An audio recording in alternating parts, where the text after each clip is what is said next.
মই 6 বছৰ ধৰি বঞ্চিত চৌধুৰী শংকৰদেৱ শিশু নিকেতনৰ সভাপতি আছোঁ।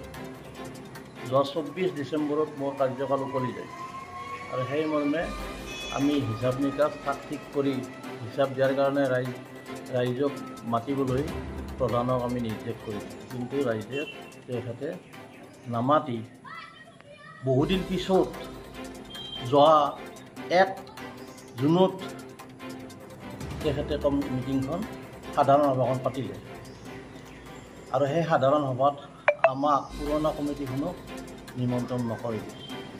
আমাৰ ভাৱ আছিল আমি সেইদিনাই মিটিঙত আমি সকলো ধৰণৰ হিচাপ নিকাচ দাখিল কৰিম আৰু আমি এটা সৎ ভাৱত আমি ইয়াৰ পৰা বিদায় ল'ম, কিন্তু সেইটো হ'ব তেওঁ নিদিলে।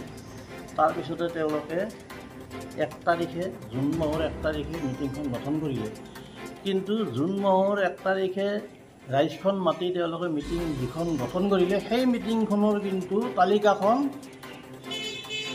অসম শিক্ষা সমিতি শিশু শিক্ষা সমিতিৰ কাৰ্যালয় 31 পাই গৈছে। মে' মাহৰ 31 তাৰিখেহে সেই লিষ্টখন তেওঁলোকে পাই গৈছে। অৰ্থাৎ ইয়াৰ পৰা দেখা যায় যে মানুহখিনিক এটা মিছা প্ৰলোভন দি মূৰ্খ সজাবলৈ মাত্ৰ এই 1 তাৰিখে মিটিংখন দেখুৱাবৰ কাৰণেহে মাতিছিল। গতিকে এনেকুৱা ধৰণে স্কুলখন চলিলে, এনেকুৱা মানুহৰ আণ্ডাৰত স্কুলখন কেনেধৰণে চলে আমি ইয়াৰ সেইটো নাজানো, ভগৱানেহে জানিব। একমাত্ৰ প্ৰধানৰ কাৰণে, প্ৰধান মধুসূদন ডেকাৰ কাৰণে কৰে।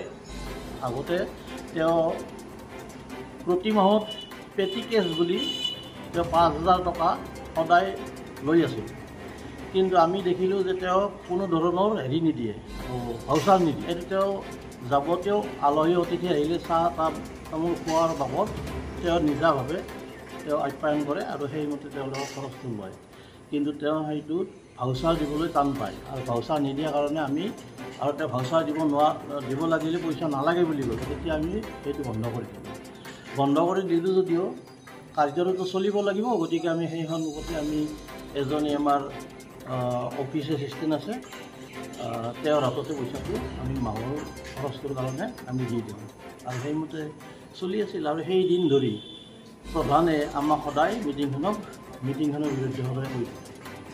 তেওঁৰ 5,000 টকাটো বন্ধ কৰি দিয়া হয়।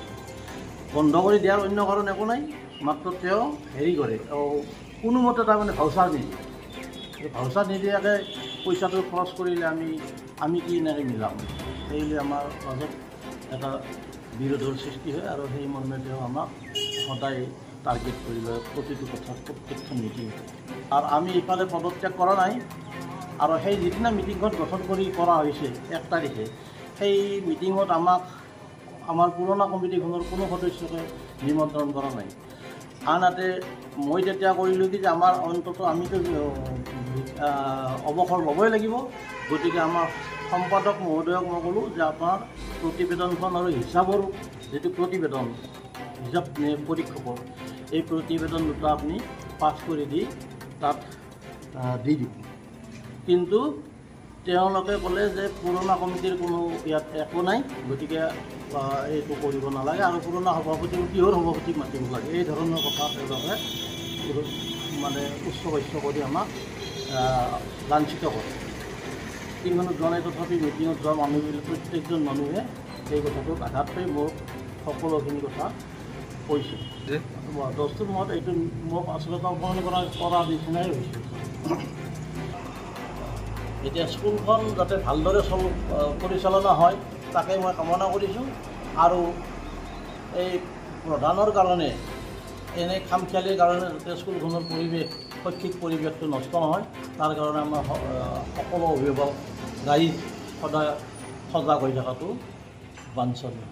বনাইছে কমিটিখনত অকল সাধাৰণ সভাখনত সভাপতিজনে নিৰ্বাচন কৰা হৈছে, বাকীখিনি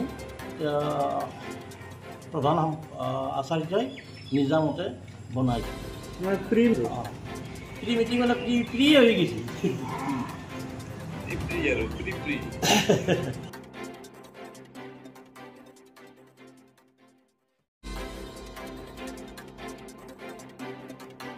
অমৃত প্ৰবাহ অসমীয়া সাপ্তাহিক কাকতৰ ডিজিটেল সংস্কৰণ অমৃত নিউজ সত্যৰ সন্ধানত অমৃত নিউজ